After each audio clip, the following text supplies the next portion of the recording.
I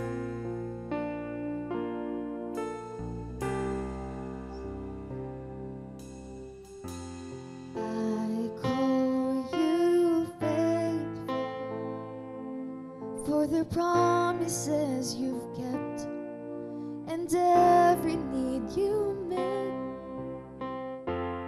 Lord, I'm so grateful you were with me every step, and I never will forget.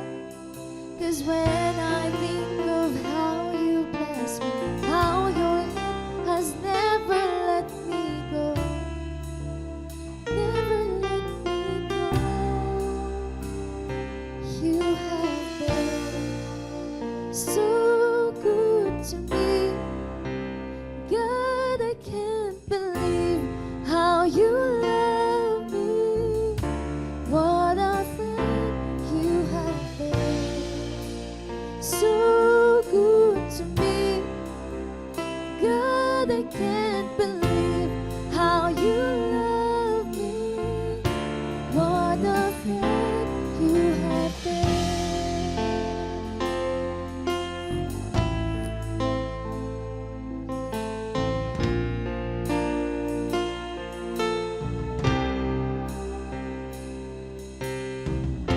And I call you Savior, for the blood that washed me clean, for the wrongs that you redeemed.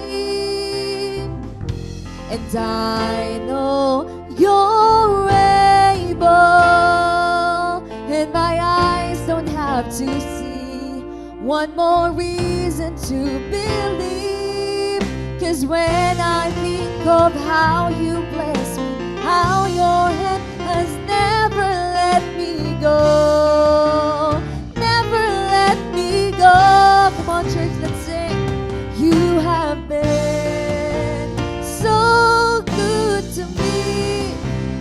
God, I can't believe how you love me.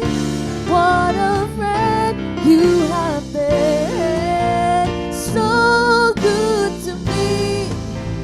God, I can't believe how you love me. What a friend you have been. Oh, what a friend we have. What a friend we have in Jesus. Pwede po ba natin itaas ang ating mga kamay?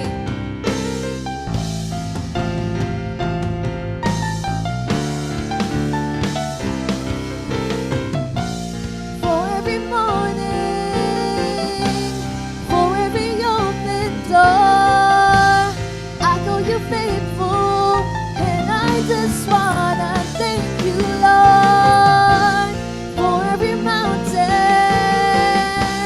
for every time you brought me through, I call you faithful, and I just wanna thank you, Lord, for your forgiveness, for how you never turned away. I call you faithful, and I just wanna thank you, Lord, for your salvation. You paid the price I couldn't pay. I call you faithful, and I just wanna thank you, Lord. Whoa.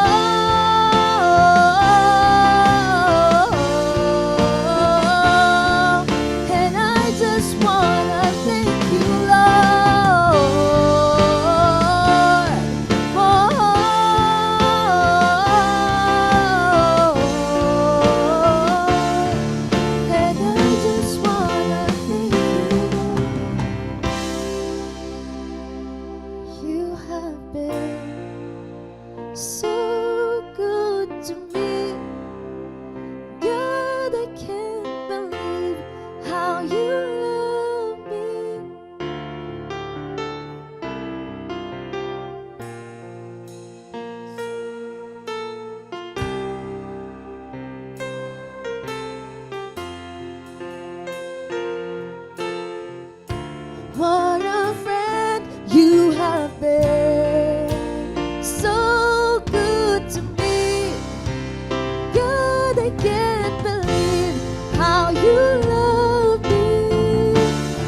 Isang pinagpalang gabi po sa ating lahat. Welcome po sa huling midweek prayer gathering po natin sa taong 2025. Kamusta po kayo? Kamusta po ang preparation nyo para sa medianoche mamaya, no? Ilang oras na lamang po ay 2026 na. So, gusto ko na po kayong batiin ng Happy New Year, no? Happy New Year po sa bawat isa po sa atin. Goodbye 2025 and hello 2026. So, handa na po ba tayo sa darating na bagong taon? Ako po ay nagpapasalamat din sa gabing ito, sa opportunity na binigay po sa akin ng ating pastor upang magbahagi po sa inyo ng isang mensahe. At the same time, may siguro paghahanda na rin po para sa nalalapit na 2026. Basahin po natin yung verse na ito mula sa 2 Timothy chapter 2, verse 15. Ang sabi po dito, do your best to present yourself to God as one approved, a workman who does not need to be ashamed and who correctly handles the word of truth. Sa New King James Version po ay, ito naman po ang sinasabi. Sabi po dito, be diligent to present yourself approved to God, a worker who does not need to be ashamed, rightly dividing the word of truth. Sa Tagalog naman po, sabi po dito, gawin mo ang best mo para matuwa talaga sa iyo ang Diyos bilang isang worker na hindi kinakahiya ang trabaho niya at tinuturo ng tama ang katotohanan mula sa Diyos. So, sa binasa po nating verse, siguro isang bagay po ang pwede po nating maisip na salita, no? Na pwede po nating pagbatayan at the same time, pwede rin po nating gawin sa nalalapit po na 2026. At ito rin po ay may katugunan at the same time, no, kailangan po nating gawin sa ating pong paglilingkod sa ating Panginoon. Ang title po ng mensahe na i-share ko po sa inyo sa gabing ito is Excellence for God's Service. Excellence for God's Service. Paano nga po ba tayo maging mahusay sa ating pong paglilingkod sa ating Panginoon? At the same time, paano po tayo magiging mahusay sa bawat pong ginagawa natin? Especially po at nalalapit na po ang taong 2026, no? As we enter the new year, mahalagang malaman at makita natin sa ating mga sarili, gaano nga ba ako naging kahusay o excellent sa paglilingkod at pagsunod ko sa ating Panginoong ngayong taon, no? Sabi nga po sa mensahe na shinare ni Pastor last Sunday, yung pagtatapos po ng taon is a time for evaluation and reflection. Ngayon, kung tatanungin ko po kayo, gaano po ba tayo naging kahusay sa ating pong paglilingkod sa taong ito na 2025? And also, ano po ba yung need pa natin, o personally ako, ano po ba yung need ko i-improve sa darating na taon? So, meron po kasing pinagkaiba between good at excellent. Ano po ba yung pinagkaiba sa dalawang salita na to na good and excellent? Sa good po, ang ibig sabihin po nito is to satisfy the required standard. So, di ba po pag meron po tayong mga procedures, mga bagay na kailangan gawin, meron po yung required standard o procedure na kailangan natin gawin. And sa excellent naman po, goes beyond what is expected or normal. So, ang good was competent and reliable. Pero ang excellent is exceptional and remarkable. So, ang excellent po is katangi-tangi at kahanga-hanga. So, sa atin po bang paglilingkod sa taong ito, tayo po ba ay naging katangi-tangi at the same time kahanga-hanga sa ating pong paglilingkod sa ating Panginoon? Alam niyo po, mga kapatid, no, sa panahon po kasi ngayon, meron po tayong problema pagdating po sa ating pong excellence, no, sa ating pong pagiging excellent sa bawat ginagawa po natin. Ano po ba yung problema na ito, no? Ito po yung term ko lang po, no. Ang problema po natin ngayon is yung tinatawag pong exclusive excellence or selected excellence. Ibig sabihin po nito, pinipili lang natin kung saan lang tayo magiging mahusay. Ako po ay guilty po ako dito, no. Pinipili ko lamang po yung mga bagay na alam kong siguro inisip ko magaling ako Or at the same time, madadalian ako. Pero meron akong mga bagay na kakalimutan na gawin, no? Na to the point na hindi ko nabibigay yung pinakamahusay na pwede kong gawin sa bagay na iyon. Kaya naman, ito po yung magandang paalala sa atin sa gabing ito as we enter the year 2026 na tingnan po natin saan po bang mga area sa buhay natin na tayo po ay merong gantong exclusive excellence. Na dapat po pala, ang ating pong pagiging mahusay ay sa lahat ng dako, sa lahat ng part ng ating buhay. So, may binanggit po si Pastor last Sunday, no? Sabi niya po doon, the end of the year is not just about celebration, it is about evaluation and reflection. Sa ilang oras po na nalalabi sa taong 2025, ano po yung mga bagay na naisip nyo or na-evaluate nyo, na-reflect nyo, no? Ano po ba yung mga bagay na kailangan pa nating i-improve for this 2026? Pero may dinagdag po ako dito eh. The start of the year is not just about new beginning, it is also about continuing. Ibig sabihin po nito, ito ay pagpapatuloy ng mga ginawa natin nitong taon. So, ang tanong po, ano po yung mga bagay or what are the small things na sinimulan po natin this year na ipagpapatuloy po natin sa darating na 2026? Pag-isipan po natin yan, mga kapatid, dahil di ba po ang tema natin, small beginnings with great endings. Baka po mamaya meron pa tayong mga bagay na kakasimula pa lang. Pero alam po natin na meron pa rin po itong magandang ibubunga sa atin. So, pag-isipan po natin ang bagay na po na yun. So, ang tanong po natin sa gabing ito, why excellence for God's service? Bakit po natin kailangan maging mahusay sa paglilingkod sa ating Panginoon? Maging mahusay sa area na ito, no? Number one, because excellence is faithfulness. It's all about our effort. It's not flawlessness or perfection. Ang sabi po sa, binasa po nating verse, sabi po doon, gawin mo ang best mo. Gawin po natin yung best natin or do your best. Do we do our best sa taong ito? Sa taong 2025? Or do we need to improve the things that we are need to do para sa taong 2026? Meron po tayong kasabihan, sabi po is, do your best and God will do the rest. Pag ginawa po raw natin yung pinaka-the best natin, si Lord na po ang gagawa sa ibang mga bagay. Pag inuna po natin siya, parang Matthew 6:33 lang po, no? Pag inuna po natin ang ating Panginoon, siya na po ang bahala sa mga bagay na alam natin na makakabuti po sa atin. If you give your best, if we give our best to God, if you do and give the best effort you have, it may not be the best for others, but God will accept and honor it. Yun po yung magandang makita natin dito, no? Siguro iniisip natin, ito yung best na kaya kong ibigay eh. Pero parang sa iba, hindi ito best.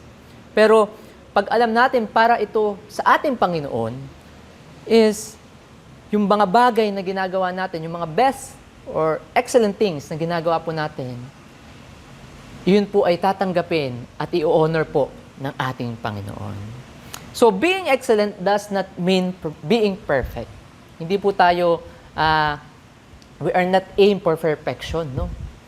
Rather, be good and or outstanding on the things that I am doing. Ang pagiging mahusay po, hindi po ito tungkol sa pagiging perfectionist, no? Ito po ay tungkol sa pagiging outstanding sa mga bagay na ginagawa po natin. Ano po yung mga bagay na magaling po tayo? It may not be flawless to some, but to God, it is faithfulness. Kaya po yung bawat effort na ginagawa po natin sa ating Panginoon, ito po ay pagpapakita ng atin pong pagiging matapat sa Kanya. So ano po ba ang faithfulness. What is faithfulness? When God tests faithfulness, it always starts on little things, not big. Mababasa po natin yan sa Luke chapter 16, verse 10. Whoever can be trusted with very little can be also trusted with much. Favorite po natin yan, no? And marami po sa atin nakarinig na yan. Pero ang tanong po ba is, alam po natin yung principle pagdating po dito. Tayo po ba ay napagkakatiwalaan? Tayo po ba ay nagiging tapat sa mga maliliit na bagay na pinagkaloob sa atin ng ating Panginoon? Ang sukatan ng ating katapatan ay wala sa laki o dami na meron tayo, kundi sa mga maliliit at kakaunting nasa atin. Ano po ba yung mga bagay na iyon? Maybe yung oras po natin, resources na meron tayo. And alam niyo po, may mga iba po, some says, I will be faithful and excellent when it's a big stage or big performance. Magiging mahusay ako pag meron na ako nito, meron na akong ganyan. Pero, it's not about how much or big you have, but it's all about how faithful are we. Hindi po ito tungkol doon sa panahon na tayo ay may gagawin o meron tayong perform para maging mahusay tayo. Kundi, ano po yung mga meron tayo ngayon na kailangan nating pag-igihan at maging matapat doon. So, faithfulness in little things and tasks is excellence to God. Kaya po, doing the little, small, ordinary things with consistency, integrity, and heartfully, that is faithfulness. Kaya, nagpapasalamat po ako at glory to God sa mga kapatid po natin na patuloy na sumusunod, naglilingkod sa ating Panginoon sa kabila ng kanilang sa kabila ng mga maliliit na kaparaanan na kanilang ibinibigay para sa ministry po natin. Ang sabi po ni Booker T. Washington, excellence is doing ordinary things extraordinarily well. Excellence is doing ordinary things extraordinarily well. So, we become excellent po pala pag tayo po ay gumagawa ng mga bagay na ordinary sa kaparaanan na pinakamahusay na maibibigay po natin sa ating Panginoon at sa ating pong bawat ginagawa. So, kaya po, shout out po dyan sa mga BTS ministry. Ibig sabihin, mga behind the scene ministry, mga ushers, no? Mga kids church teachers, mga pang-behind the scene na naglilingkod dyan. Yung sa program po natin, yan, shout out sa inyo na patuloy na naglilingkod behind the scene. Yung mga hindi masyadong nakikita, pero nagpapatuloy na maglingkod sa ating Panginoon. Pangalawa po, excellence is God-approved or private, not people's approval. Sabi po doon sa verse, do your best to present yourself to God as one approved. Kanino po ba tayo naglilingkod? Sino po ba ang audience natin? Ano po ba ang motives natin sa buhay na ito? Meron pong dalawang audience and motivation po tayo sa buhay natin. Number one is people approval.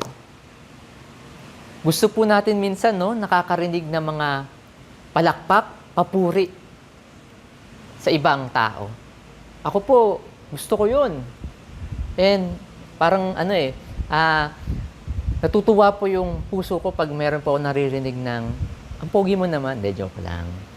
So, mga papuri mula sa ibang tao. Pero yung mga ito is temporarily lang. Hindi po siya pangmatagalan. Pangalawang audience po na meron tayo sa ating mga buhay o motivation na ginagawa po, motivation sa buhay natin is, syempre, God's approval. Eternal. Ay nako, napakasarap pong marinig sa ating Panginoon. Yung well done, good and faithful servant. No? Ano pong principle ang pwede po nating mapag-aralan dito? Always live for an audience of one. That is God.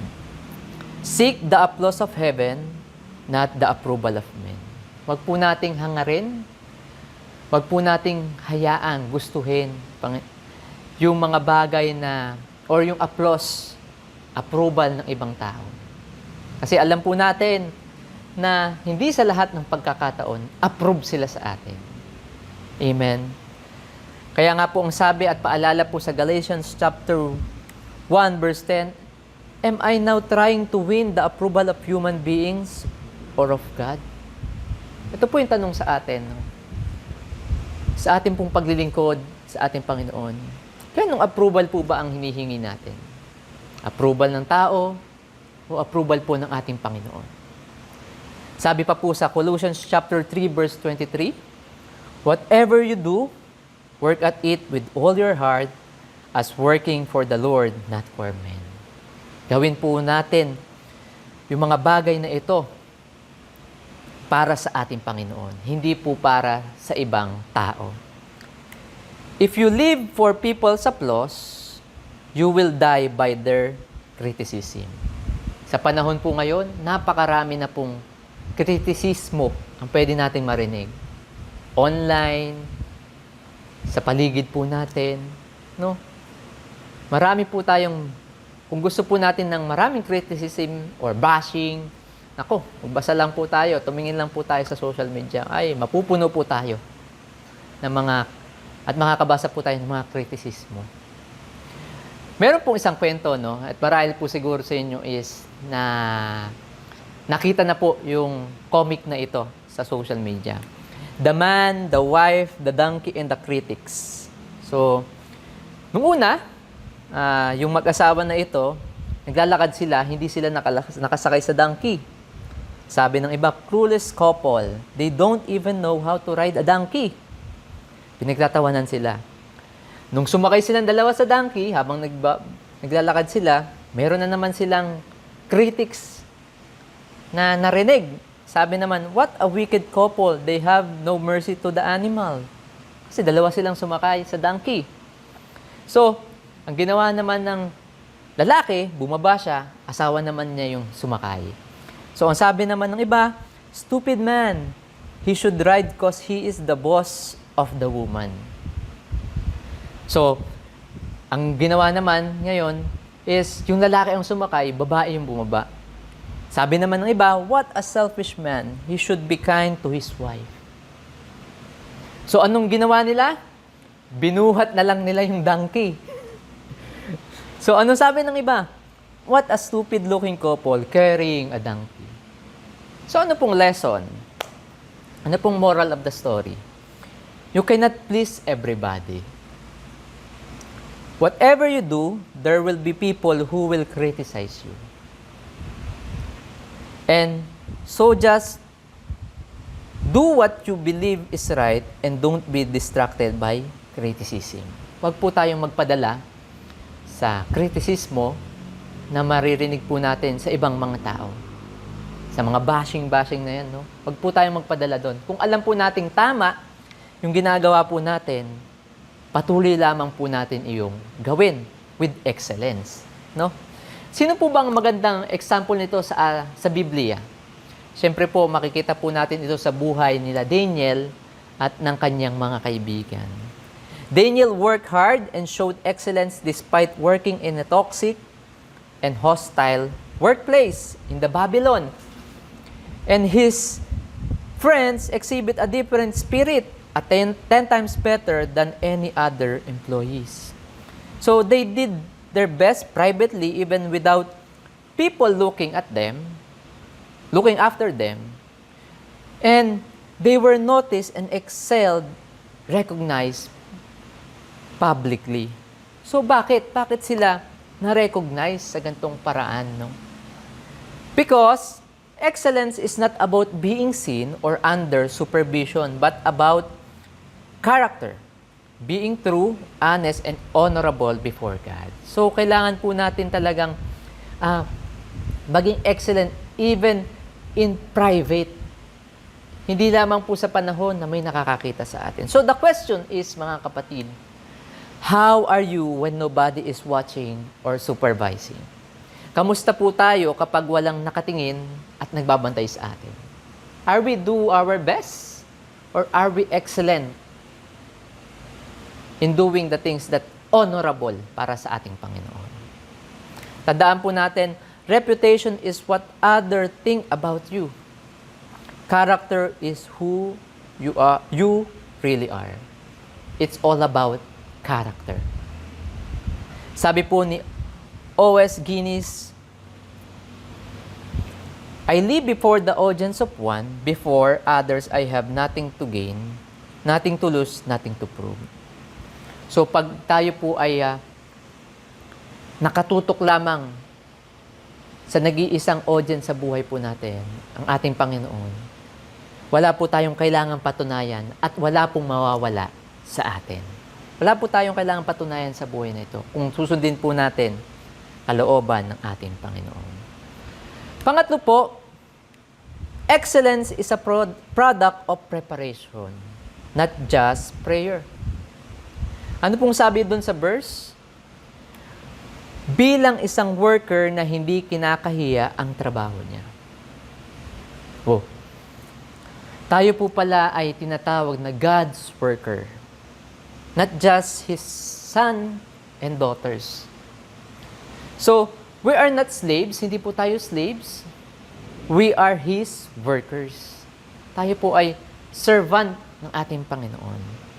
So, ito po ay paalala sa atin, mga kapatid, na kailangan po bila minsan magkaroon tayo ng kaisipan ng isang anak, pero kailangan din po tayo magkaroon ng puso ng isang tagapaglingkod. And paano po tayo magiging excellent sa isang bagay kung ang iniisip natin, anak lang tayo, pero wala po tayong puso ng isang tagapaglingkod.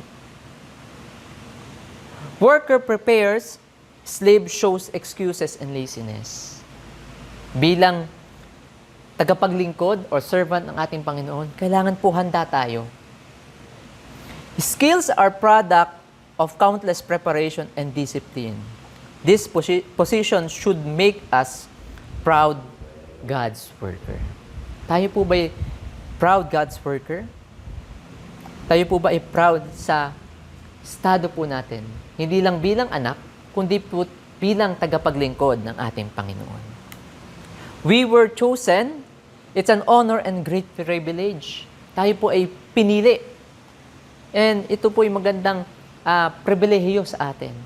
We ought to be excellent before Him. Ito naman po ay paalala sa atin na dahil tayo po ay pinili ng ating Panginoon, dahil po sa pribilehiyo ito binigay sa atin, dapat po ay maging excellent din po tayo pagdating sa Kanya. We are being prepared by God for something greater in life. Inihahanda po tayo ng ating Panginoon para sa mga dakila at kagilagilas na mga bagay sa buhay po natin. Ito po yung nagpapaalala sa atin sa Proverbs chapter 22 verse 29. Do you see someone skilled in their work? They will serve before kings. Kung ikaw ay mahusay sa mga bagay na ipinagkaloob sa iyo ng ating Panginoon, ikaw ay nararapat lamang na maglingkod sa isang Diyos, isang hari, ang hari ng mga hari, ang ating Panginoon. There is always a prepared place and a promotion for a prepared person. Handa po ba tayo sa nalalapit na 2026? Are we prepared person? Kasi po, kung hindi po tayo handa, wala pong nakahandang lugar at the same time promotion para sa atin. So we need to be prepared for this year. And how we can be prepared?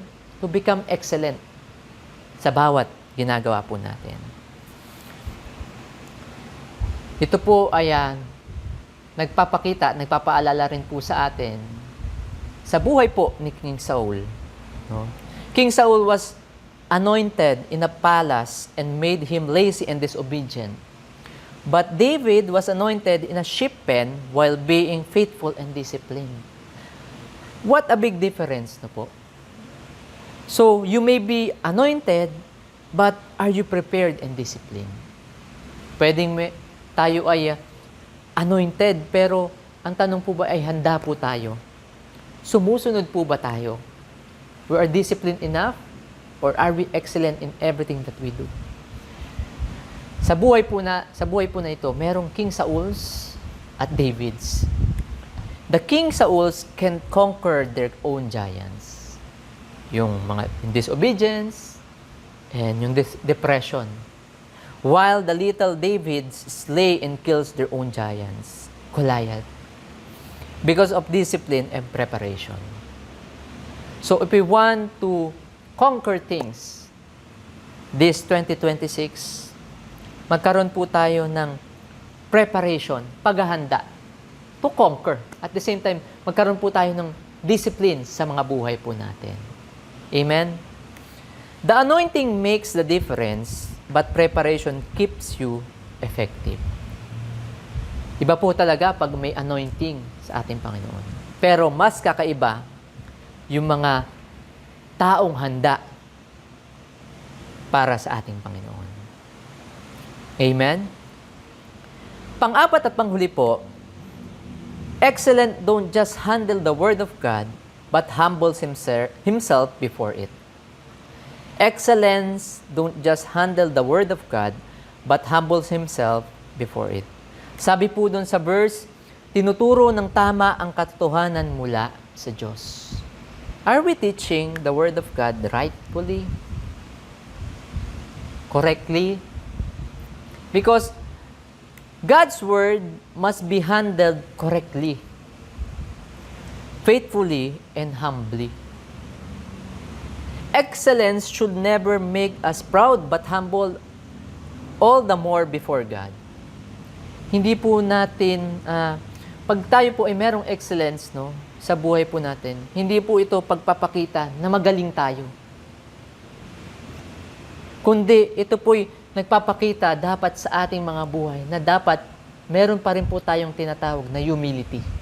Kahit mahusay tayo, dapat meron po tayong humility sa ating paglilingkod, no? Because God must be seen, not ourselves. It is all about Him. Ito po'y tungkol sa Kanya, hindi po ito tungkol sa atin.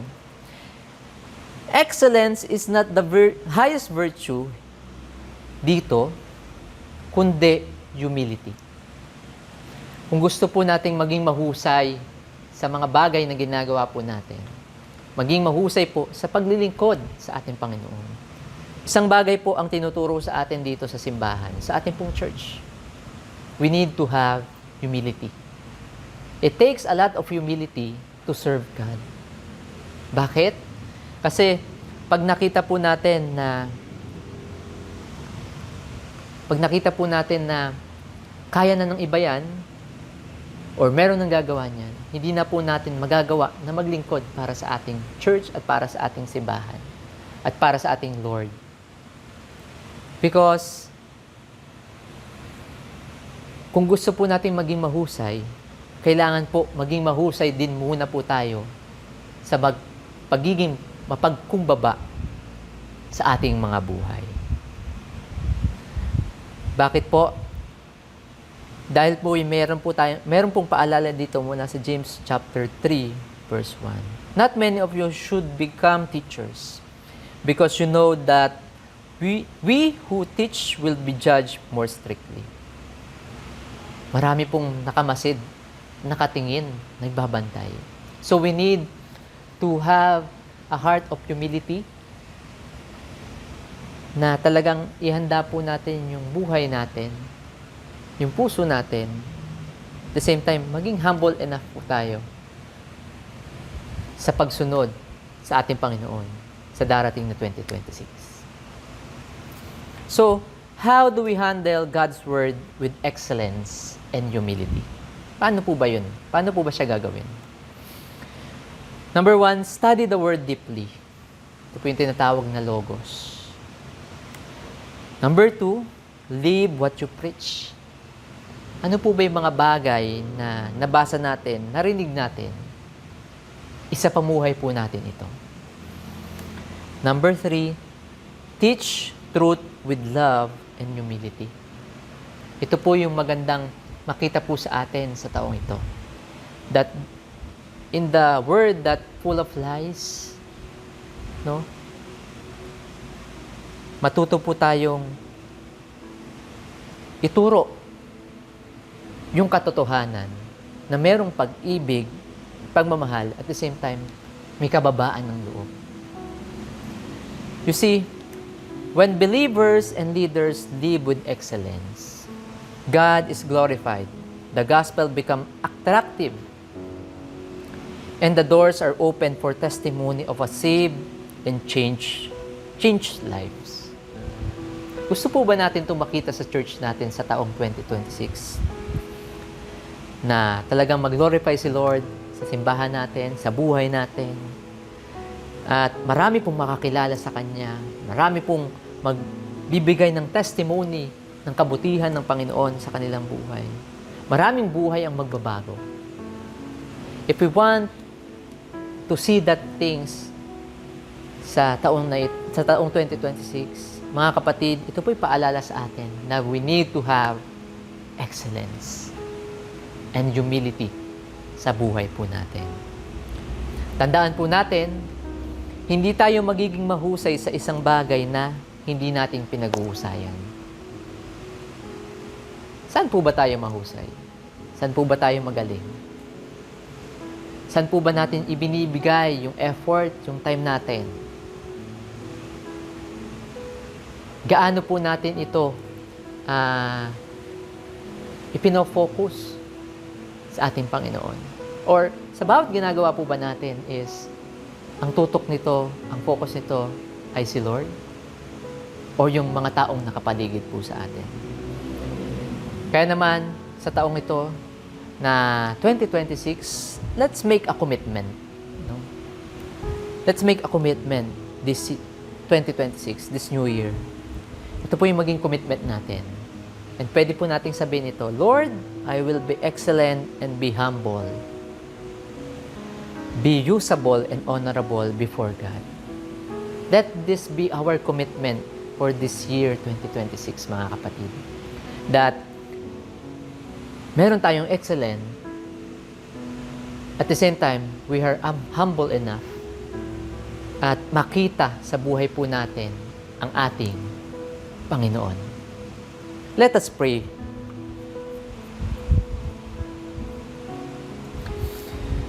Panginoon, nagpapasalamat po kami sa gabing ito.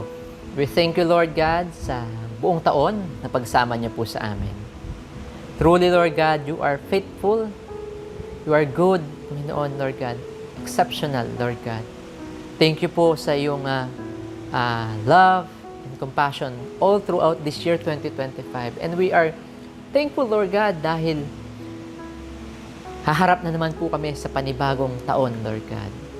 Ang taon na ito, Panginoon, ay hindi lamang po panibagong simula para sa amin, kundi ito'y pagpapatuloy, Lord God, sa mga bagay na nasimulan namin sa taong 2025. Kaya naman, Lord, sa lalapit na taong 2026, Lord God, we pray, Panginoon, na magkaroon po kami ng excellence attitude.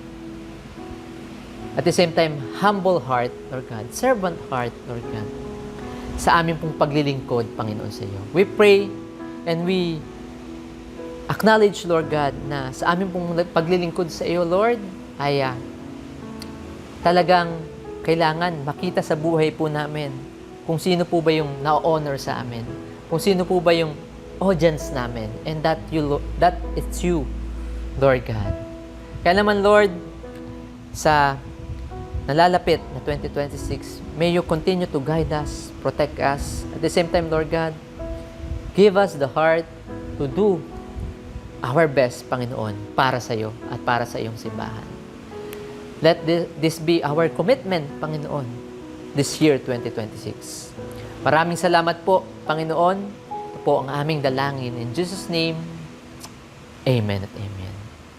Maraming salamat po sa pagsama sa gabing ito. And Happy New Year po sa ating lahat. God bless us all.